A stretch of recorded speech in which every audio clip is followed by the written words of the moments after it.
오늘의 큐티 말씀은 신명기 25장 1절부터 19절입니다.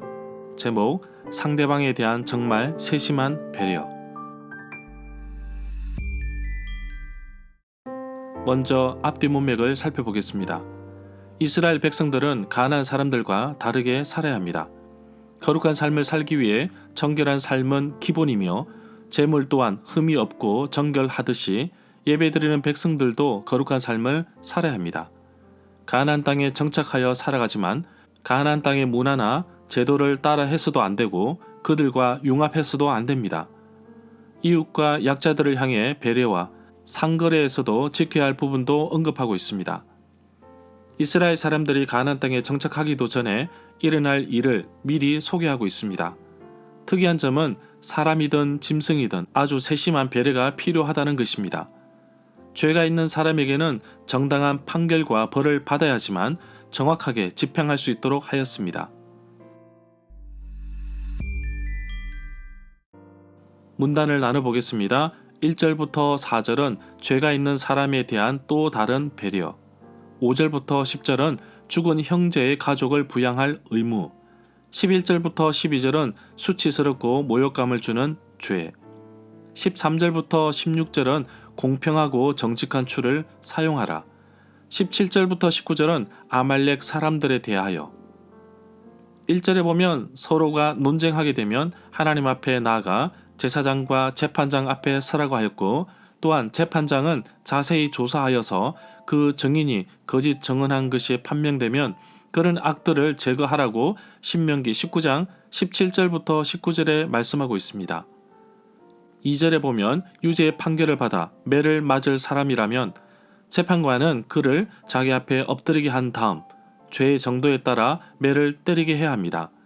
매를 맞는 집행을 태형이라고 부르는데 바울도 유대인들로부터 39대의 매를 5번이나 맞았습니다.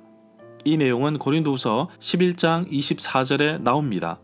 재판관이 죄인을 자기 앞에 엎드리게 한 다음 감독을 해야 하는 이유가 매를 40대 정도 맞으면 몸의 한계치에 다다를 수 있기 때문에 숫자를 잘 세어야 합니다.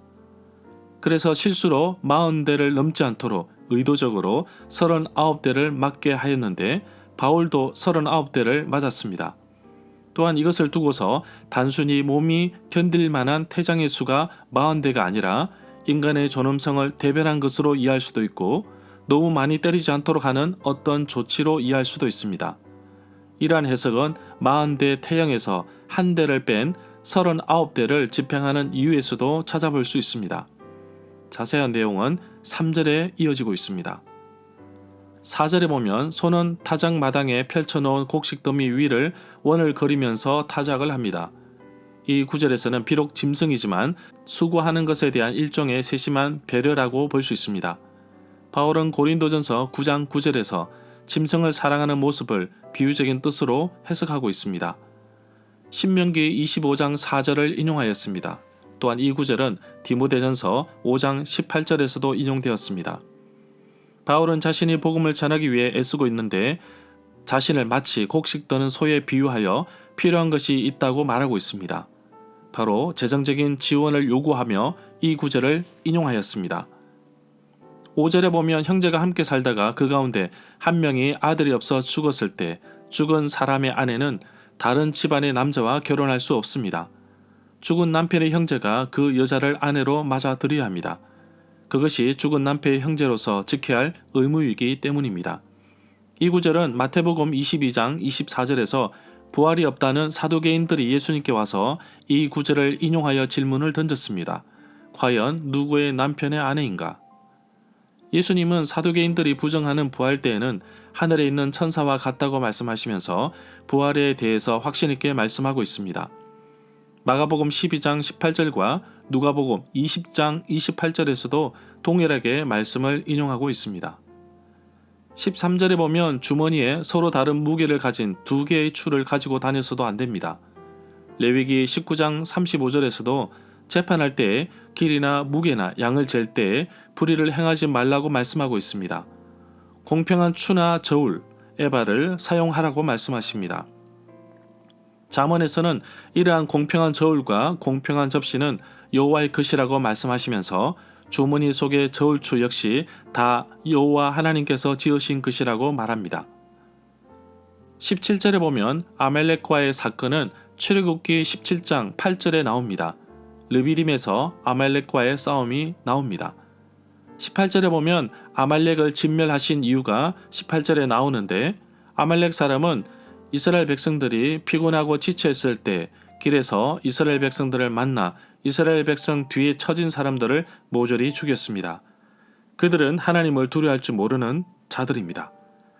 19절에 보면 아말렉에 대한 이름을 지운다는 의미는 전멸시켜 흔적도 없이 없애버린다는 뜻으로 이해할 수 있습니다. 이들에게 이런 강한 경고와 명령을 내리신 이유는 바로 약자들을 잔인하게 죽였기 때문인데, 문맥상으로 보면 여호와께서 이스라엘 백성들에게도 이처럼 약자들에게 자비와 긍휼을 베풀라는 뜻으로 해석할 수도 있습니다. 절마다 상세한 설명과 구절 해석, 핵심 내용과 중심 줄거리는 네이버 블로그에 올려져 있습니다. 내게 주시는 교훈입니다. 경쟁시대에 살고 있는 우리는 어쩔 수 없이 남보다 더 뛰어나고 이익을 남겨야 살아남을 수 있습니다. 나의 이익 때문에 남을 도와주지 못한다면 결국 그 사람을 부끄럽게 하는 것입니다. 평생 나의 욕심과 나의 꿈만을 위해 살기보다는 때로는 남을 위해 남을 세우고 섬기며 함께 나누는 기쁨을 누렸으면 좋겠습니다. 현실에서 남의 눈을 속이고 들키지 않으면 된다는 생각들이 팽배합니다. 그리스도인들은 내가 속한 그룹, 내가 속한 환경 속에서 정직하고 바른 삶을 살아야 합니다. 사회에서 일어날 수 있는 다양한 사건들 속에서 상대방에 대한 배려와 관심으로 그리스도인의 모습으로 살아가기를 원합니다. 세상 사람들은 그렇게 산다고 할지라도 나만큼은 하나님의 자녀답게 거룩하고 정직하고 성실하게 살아가기를 원합니다. 청소년 정직 지수라는 통계에 보면 친구의 과제물을 보고 베껴서 제출해본 경험이 있는 친구가 61%나 되었고, 절반이 넘는 학생들이 만약에 10억이 생긴다면 죄를 짓고 1년 정도 감옥에 가도 괜찮다는 생각의 답변을 한 것으로 보입니다. 이 시대에 누군가 정직이 사라졌다고 할지라도 그리스도인은 항상 하나님께서 원하시는 정직과 공의로 이 땅을 살아가야 합니다. 결코 이 길이 쉽지 않을 것입니다. 그러나 나의 작은 헌신의 행동으로 하나님의 나라는 점점 확장되어 갈 것입니다. 언제 무슨 일을 하든지 죽게 하듯 하고 성실히 살아갈 것을 기도하며 도전하는 하루가 되기를 간절히 소망합니다.